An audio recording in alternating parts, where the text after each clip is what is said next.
Ito naman hong mga pantalan at iba pang transportation hubs kabilang din sa pinababantayan ngayon sa mga pulis dahil nga ho sa mga nagsisiuwian para ho makaboto. Bigarakaf, Austria, ibrigada mo! Brigada Live Report.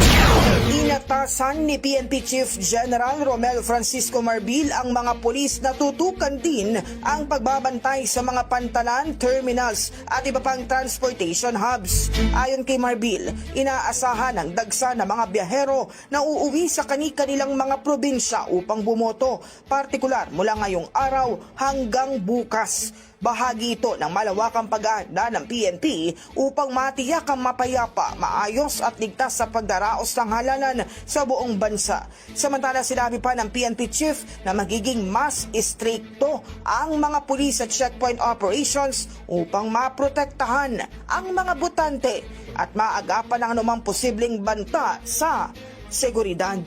In the heart of changing lives, ako si Brigada Cas Austria ng 105.1 Brigada News sa Manila, the Music and News Authority. Rapido, Brigada Balita.